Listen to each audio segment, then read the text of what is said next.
Okay, so we're back with part 4 of the 3FG Don't Starve Survival Guide. We're trying to get to winter. Now, as you can see, there is ample amounts of flint along the way. Now, you can build gold items like gold pickaxes and regal shovels and all sorts of things like that. And granted, I will build them in the beginning just to kind of have them in my inventory. In a pinch, you know, if I only have those elements, then I'll create them. But typically, I've found in the past that, you know, you're going to come across way more flint than you are gold. And I used to make gold everything because I thought, oh, well, it lasts longer and whatnot. But, you know, in the end, I'd rather spend that few seconds building a normal pickaxe or a normal shovel or a normal axe and collecting my elements that way, because, you know, gold can be a rare commodity from time to time. So I like to reserve those for the real important stuff. So that's just one tip.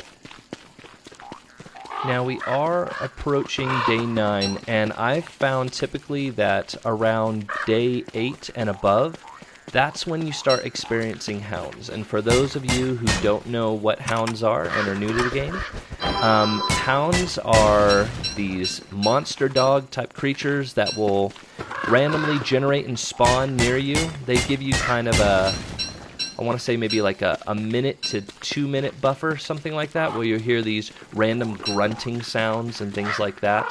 And your character will alert you as well. He'll say, hey, did you hear that? And things like that. But typically around this time, I found that this is your window to where the first hounds start coming. And each wave of hounds, depending on when they randomly show up, they exponentially get greater and greater. So you'll have more and more hounds coming after you over time. And so it just means you need to get better and better with your base and your tools and your armor and everything else like that. But I will be hopefully guiding you through that as well. So if you hear anything, that's what's going to happen. Just stocking up on some supplies here. Get me some seeds. Okay.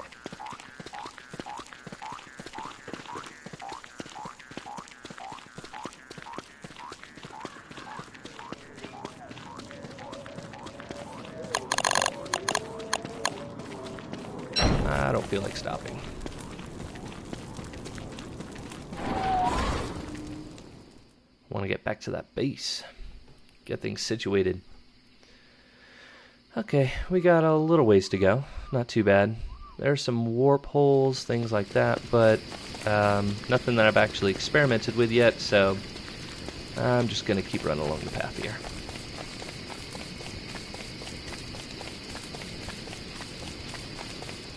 One other tip about torches is if you create a spare one, which I'm about to do right now.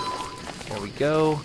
Once the first one runs out, let's see right here, voila, he instantly equips the second one. So that's a good tip for those who are wanting to sprint through the night, gallivant through the night with their torch, is that don't wait till the last minute, because it'll instantly bring it up for you, so might as well have a spare one on hand if you have the space for it, which I did, so yeah.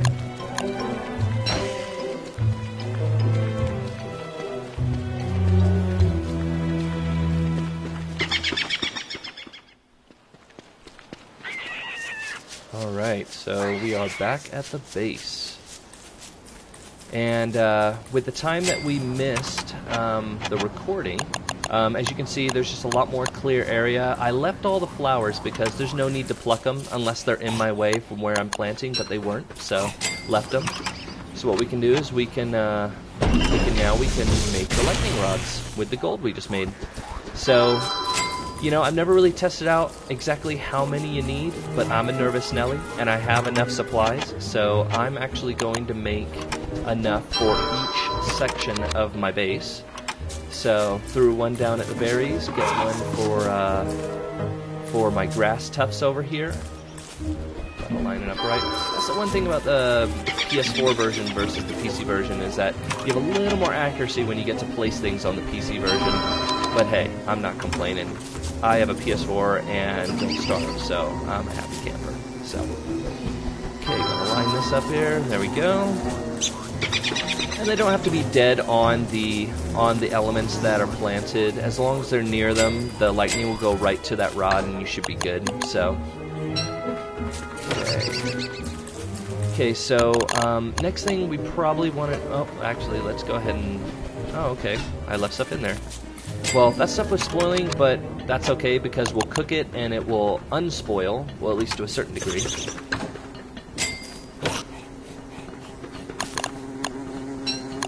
I think we should plant these bushes here. Get those out of the way. The thing I like to do the most is, or at least in the beginning stages, is get all my stuff planted right away. Because, you know, once winter hits, nothing's going to grow.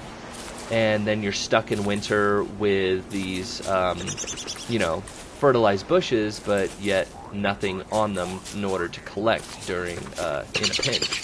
So I like to get everything nice and fertilized right away, so that way we can get ourselves started off on a good fit. I have learned way too many times the hard way in winter when I don't prep myself well in the beginning stages. So you gotta stay focused, get yourself nice and planted with the, oh, look, there's some twigs growing over there. Nice, okay. So there you are. We got ourselves some meatballs. And this big chunk of meat that I just threw in there, that's going to really yield a lot more stomach health for us. And especially if you can throw in some jerky with some drying racks, which I'm going to be building in a little bit. But let's plant this right here. Awesome. Cool. I think all these should be fully grown by the well before winter, so we should be good there. Okay, I think the next thing I need to do is, yep, I need to go and collect some manure, some dew, and we are going to possibly camp overnight, and we're gonna shave some yaks, or, no, they're not yaks. Beefalo, that's the name, there you go. We're gonna shave us some beefalo. Why? Because we want clothes for winter, and that is important. Okay, so another little tip to remember is that you have your little clusters of beefalo here. I'm going to collect this poop. You got your clusters of beefalo. Sometimes certain clusters can be in heat and others not. So just because you run past a beefalo that isn't in heat doesn't mean you're not going to run into a small cluster like this one that isn't in heat as well. They could be in heat, so just be aware of that. I'm going to run over here, grab me some spider elements. Ah, see, here you go. The spider nest is on its second tier now, but we're going to leave it. We're just going to... Oh, crap. Okay, back up. Well, there you go. Okay. Step back. There you go. That's what we wanted. Okay, so it wasn't a perfect victory, but it was a semi-victory nonetheless. We got the spoils. Okay, I'm gonna kill this guy because you'll start learning as you have the certain tiers of nests. Okay, apparently I was wrong. There was still more. Okay, now I think they're done. Yeah, they're done. Okay. Yeah, so this is what I found to be the best way to collect elements with the nest. Is just trapping them under the nest and reaping the spoils later on. And as you saw, it was jiggling, but there was nothing coming out. That basically means, hey, it's disturbed, but nothing's going to come out because all the spiders for that tier came out. So that would be the time, if you wanted to destroy the nest, that would be the ideal time to destroy the nest. So what? Well, what should I say? Two of the only ways I actually know to indicate that the beefalo are in heat is when you're approaching them. They flip themselves around to show their back end, and they'll swish their tails. And when they do that, you'll see a little red dot in their back end. on their Butoximus maximus, and that is an indication they're in heat, and you do not want to go near them because they will attack you like a fiend. Back off. Thank you very much. That's my seed. If you don't run up to those birds, they will eat your seed, and it's not their seed, it's my seed. Okay, so yeah, so you'll notice they have a little red dot on their rear end, and you don't want to approach unless you have your BEEFALO hat on, because if you do, they will obliterate you. And not just them, but the entire herd. And trust me, you cannot take on the whole herd. So your best bet is to run or die, either one. So we're just going to chill here until nightfall, and then I'm going to shave me some BEEFALO. Check on my... Oh, there you go. Got me some more. Nice.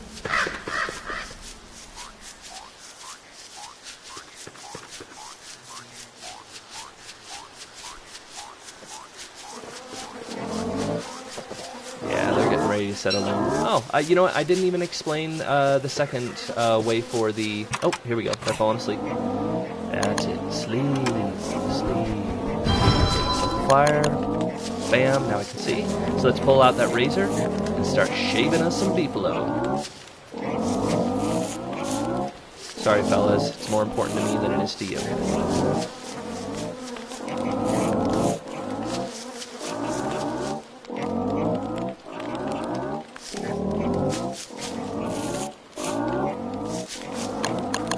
Gotta get that angle just right sometimes.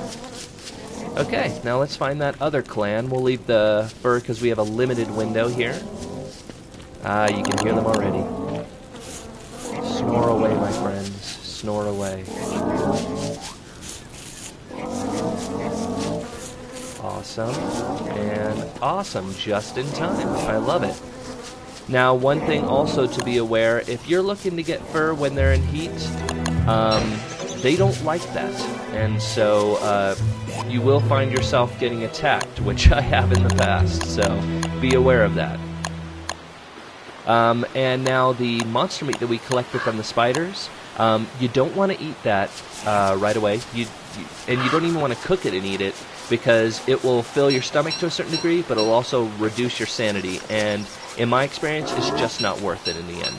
So, but what you can do with it is throw it in a crock pot, and it creates great filler meat for your meals. So, but I typically only throw in one. I try not to throw in any more than that, just in case, because you can create a monster lasagna, and if you create a monster lasagna, well, then you're back in the same boat, but with a much heftier fine on your sanity meter. So I'm just stocking up on my supplies here. Gonna check on the old spider nest. See if we can trigger some spiders coming out. Yep, there you go. Come on, fellas. Alright.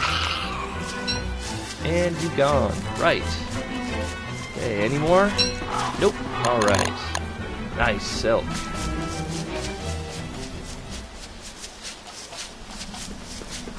Okay, just checking.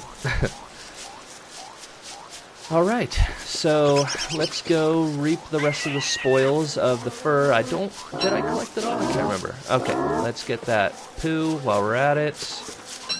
Grab a crapola. I just can't deny that poop.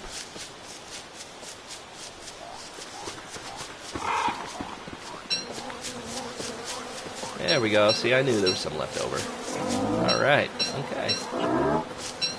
Yeah, so the second sign that they offer you to say, hey, back off, I'm feeling a little friendly right now, is they'll jump up on their hind legs and do a little roar for you. And if they're doing that, that is another indication that they are in heat, and stay away unless you have a BEEFALO helmet on. So let's go ahead and run back to our base here, and we'll get ourselves cracking on some things.